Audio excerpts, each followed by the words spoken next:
Kilo 404 Boxing. Shout out to the LDBC.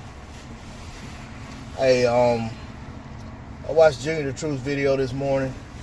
Shout out to Junior the Truth, where Junior was talking about Anthony Joshua, and basically talking about how, at the end of it all, regardless of what advice he takes from the Hearns or whoever's advising and guiding his career, that at the end of it all, it's his legacy that's going to be viewed a certain way by the decisions he's making and the way he's moving today. And I agree wholeheartedly with that. What I'll say, with Anthony Joshua, was in the WBC rankings. He was ranked like 2 or 3 behind Povetkin. Either he was ranked number 2 and Povetkin was number 1 and no one else was number 3, or he was ranked number 3 and there wasn't a number 2. But whatever it was, the only people in the rankings at the time were behind, directly behind, in line for the championship, but a shot at the championship was Povetkin, and then it was Anthony Joshua. Anthony Joshua got out of the WBC rankings and went and challenged for the IBF title once Charles Martin won that title over Glasgow, however you say his name, the guy that pulled up lame in the fight, basically lost the fight on injury. When Charles Martin won that title, Eddie Hearn and company came up with the idea that it was suddenly time for Anthony Joshua to challenge for a title. So they made a ridiculous offer to Charles Martin. His advisors correctly advised him to accept, and he made a career high payday, probably money he'll never make. As long as he can box from now on, he'll probably never make that kind of money again. And Anthony Joshua went out there and won that title. Okay? Eventually, he picked up the WBA title versus Klitschko. And I know I'm rehashing stuff that everyone watching this video knows, but I'm getting to a point. Eventually, he picked up the WBA title in a fight for a vacant title versus Klitschko after Luis Ortiz agreed to step aside and allow those 2 guys to fight. Okay. In my opinion, the first blemish or black eye that, black cloud over Anthony Joshua's career that still hasn't been exacted is the maneuvering around Luis Ortiz once he won that WBA title.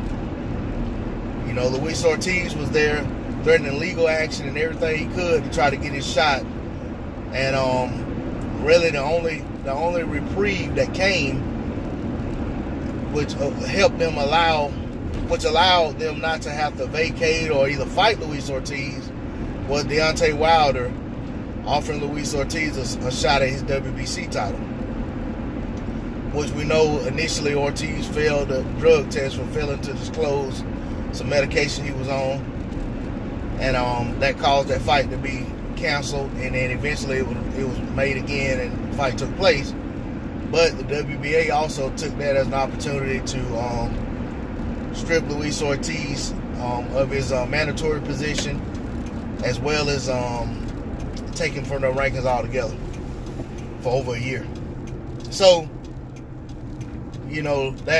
Anthony Joshua has since uttered Luis Ortiz's name with no offer to follow behind that, and mentioned that Luis Ortiz would basically alluded that Ortiz would want too much money, although they haven't had a discussion about it. Okay? That's one thing. So you got the Ortiz situation. Well, Anthony Joshua fought Vladimir Klitschko, coming off of a loss to Tyson Fury and almost a 2-year layoff. at 41 years old. Got dropped badly in the fight, but eventually, overwhelmed Klitschko and got the TKO. All right. Afterwards, he was interviewed by Johnny Nelson, and I can never remember what this lady's name was, but during the interview, when asked about Deontay Wilder, now this was after beating Klitschko, who probably everyone who's watching this video that's an Anthony Joshua fan says is better than Deontay Wilder, and that Deontay Wilder and will say that Deontay Wilder ducked Klitschko and was afraid to fight Klitschko. Okay? After Anthony Joshua beat that man, he started, during that interview, he started making excuses for why he shouldn't have to fight Deontay Wilder. Or talking about Deontay Wilder's been a professional longer than he's been boxing. He said Deontay Wilder, basically started talking about little devils on his shoulder, and his manager had, and fighter had, and all this stuff, and basically just started saying that he won't be rushed into a Deontay Wilder fight, and if it happened the next year or the year after that or the year after that, he was fine with that, because at the end of it all, the only thing people will remember is whether he won or lost. So if he took the Deontay Wilder fight too soon and lost the fight, that's all history will remember, is that he lost the fight. And then he went on to say that he'll take the fight when he feels that he's in the best position to win the fight. And then we had the whole situation with he asked for $50 million, $50 million offered. He never even agreed in principle that he was okay with the amount, so that they could send over contract. But that's neither here nor there. They actually negotiated on that $50 million for several weeks, and according to Eddie, they were 70% close to making the fight happen. And then they eventually said, no, we're not going to take it, because AJ has to fight in the UK. He owes it to his fans. So with that being said, that was another, let me make sure, black eye, so to speak. And I said all that to say this. Just like Anthony Joshua said, all people will remember is that he lost to Deontay Wilder. If he fought him and lost, no one will remember that he took the fight too early, and so forth and so on. If he don't fight Deontay Wilder for whatever reason, as long as all people are going to remember that he didn't fight Deontay Wilder, and they're going to remember the excuses he made why he didn't fight Deontay Wilder. Just like Riddick Bowe, one of my favorite heavyweights of all time, if not the favorite heavyweight of mine of all time. He listened to Rock Newman, threw his belt in the trash, didn't fight Lennox Lewis, although they signed to make the fight at a later time, and then Lennox lost to Oliver McCall and the fight couldn't take place. Nobody cares or seems to remember that. All they care about is Riddick Bowe throwing his belt in the trash can on TV. No one wants to hear or care about anything that happened beyond that, because that's what stands out in people's memories. And if Anthony Joshua doesn't want to have that type of stain on his legacy, they need to get serious about making that fight with Deontay Wilder. I don't want to hear that nonsense about Wilder don't deserve what he's asking for, because the reality is, when they tried to lowball Deontay Wilder, give him a flat fee of $15 million, Wilder got to the point that he got so aggravated with it that he agreed to do it just to get the fight made, because it looked like nothing better was ever going to come. And as soon as he said he agreed, and they finally sent over what they were supposed to send over paperwork-wise,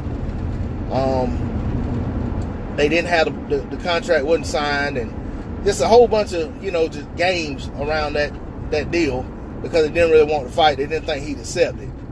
And then when he accepted it, they ran over to the WBA and got the WBA to release a statement saying that y'all took too long. We got to have this Povetkin fight.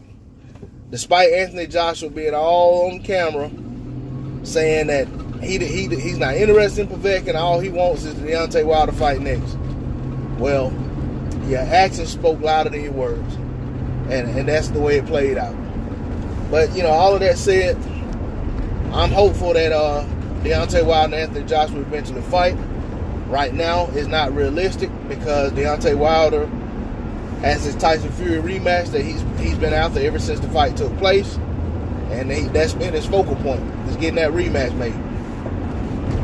And now that the WBC has came out and ordered the rematch, Deontay Wilder, unless Tyson Fury says he don't want the fight, Deontay Wilder is obligated to make that fight. And with the exception of possibly the WBC saying, you know, okay, we'll give you an exemption and let you go ahead and fight for undisputed, and then come back to the Tyson Fury fight. But you know, that being said, if the offers aren't there where Deontay Wilder wants them, then I don't know that the fight's gonna happen before the Fury fight happens. And honestly, I'm at the point where I want to see the Fury rematch right now a whole lot more than I want to see the Anthony Joshua fight, just because I already know that you know what we got the first time, and I know that it's gonna be a continuation of that fight. Sorry about that, I dropped my phone. But I'm eager to see how this fight picks up. Is it gonna be round 13? Or is it going to be round 1 all over again with all this filling out and trying to get familiar with what the other guy's doing? But either way, I'm very interested in seeing how this thing plays out, as I always have been. But, hey, Anthony Joshua parades himself around and presents himself as the A-side, as does Eddie Hearns. If you're the A-side make fights happen. It's not incumbent upon the B-side to make a fight happen. If you're saying you're the A-side and you're moving around and presenting yourself as the A-side, make the fight happen. That's all a responsibility of the A-side. Nobody made fights with Floyd Mayweather happen. He made them happen. You know, unless they put themselves in a mandatory position. And you know, but even then, when it came to the negotiation and the terms of what took place, you know, where the fight was and all that stuff, you know, Floyd made all that happen, and he put them in a position to where they were happy with what they were getting, and they took the fight gladly. So that's what's going to have to happen in this situation, because when Wilder and his team decided to run the show and put the fight on in America, AJ came back and said, no, he only wants to fight in the UK, so they need to do what they have to do to make the fight happen. I got to answer this call. I'm out. D-Lo 404 Boxer. Peace.